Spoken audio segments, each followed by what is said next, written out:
మత్తు వదలరా నిద్దుర మత్తు వదలరా ఆ మత్తులోన పడితే గమ్మత్తుగా చిత్తవుదురా మత్తు వదలరా నిద్దుర మత్తు వదలరా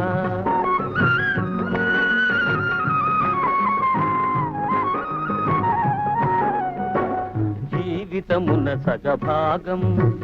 నిద్దురకే సరిపోవు